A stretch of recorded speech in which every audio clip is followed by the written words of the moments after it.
హే రవి, ఏంటా ఫ్రస్ట్రేషన్? మనం అనుకున్నట్టుగానే గొడవ జరగలా చేసావు కదా. కాకపోతే పెద్దదవ్వాల్సిన గొడవ మీ నాన్న రావడం వల్ల సైలెంట్ అయిపోయింది.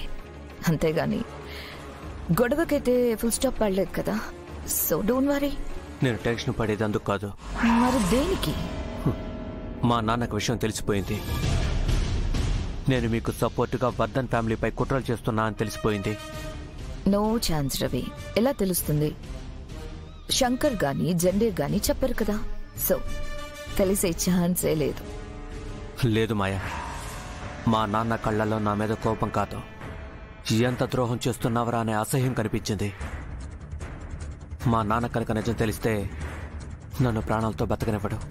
కమాన్ రవి, ఎవరి కోసమో కొడుకు ప్రాణాలు తీసుకుంటారా ఏంటి? మా నాన్న సంగతి నీకు తెలియదు మాయా. వర్ధన్ ఫ్యామిలీ కోసం ప్రాణాలైనా ఇస్తాడు. అదే వర్ధన్ ఫ్యామిలీ జోలికి వస్తే ప్రాణాలు తీస్తాడు. అది కొడుకైనా సరే. ఏంటి బాబాయ్ నువ్వు నీ కోపం? ఎదిగిన కొడుకు మీద చేయి చేసుకుంటావా? అది భార్య పక్కనుండగా తప్పు కదా? మరి వాడు చేసిన తప్పు కదా సార్. ఏం చేశాడు? ఆఫీసులో మంచి పొజిషన్ అడిగాడు, అందుకు అబ్బాయి కాదన్నాడు. ఇద్దరు మాట మాట అనుకున్నారు. ప్రతి ఫ్యామిలీలో ఇలాంటివి సహజమే యాదగిరి. దానికే చేయి చేసుకుంటావా? నేను వాడిని కొట్టింది అభయ్ బాబుతో గొడవ పడినది కాదు సార్. వర్ధన్ కుటుంబానికి హాని చేయాలని చూస్తున్నందుకు, మీకు ద్రోహం చేయాలని చూస్తున్నందుకు.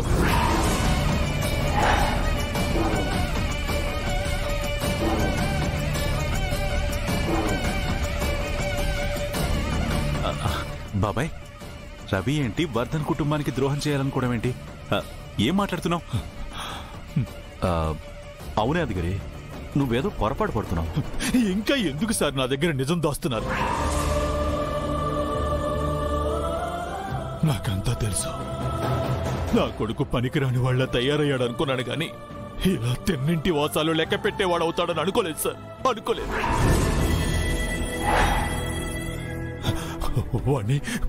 వాడిని ప్రాణాలతో వదలను. వాడు నా కడుపును చెడపుట్టాడు ఎదవా. ఇప్పుడే వాడు.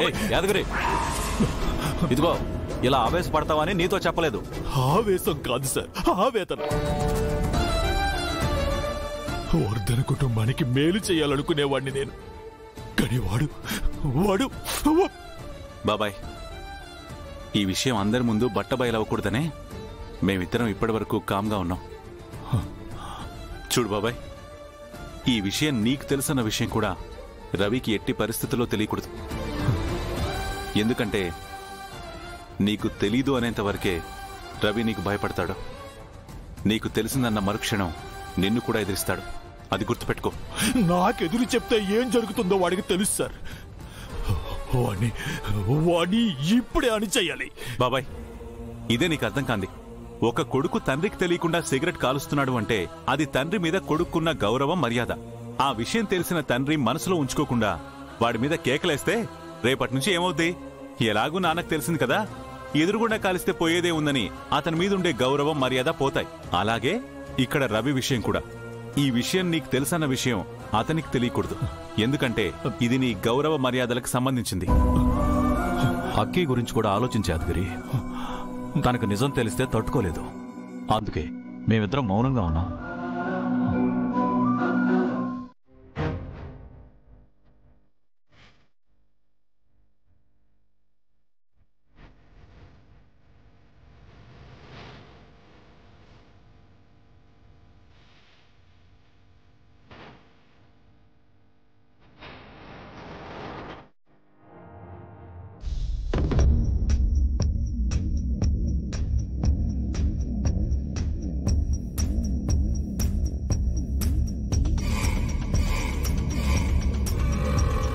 ఏంటి ఇలా ఎవరి పాటికి వాళ్ళు సైలెంట్ గా ఉంటేలా?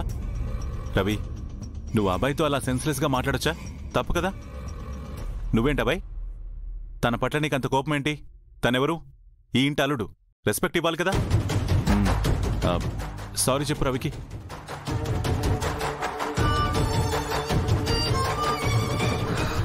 చచ్చినా చెప్పడు. I'm sorry Ravi.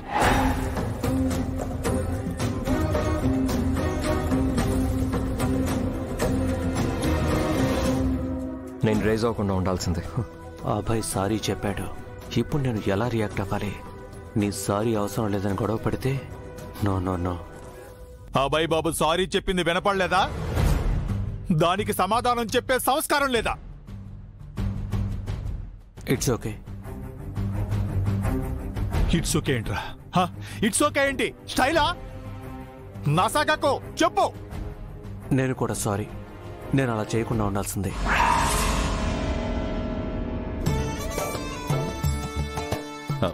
సరే సరే, అయిపోయింది ఏదో అయిపోయింది. ఇద్దరు షేక్ హ్యాండ్ ఇచ్చుకోండి. Very good. అసలు బావ బామర్దులంటే ఎలా ఉండాలో తెలుసా? సొంత అన్నదమ్ముల్లా ఉండాలి.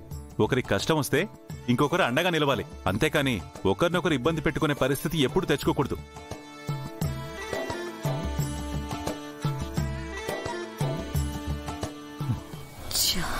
అలా చేసి ఇలా చేసి మొత్తానికి కాంప్రమైజ్ చేసేశాడు ఈ శంకర్.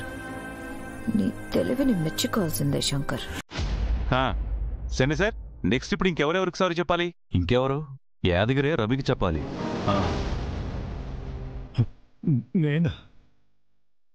నేనెందుకు చెప్పాలి సార్?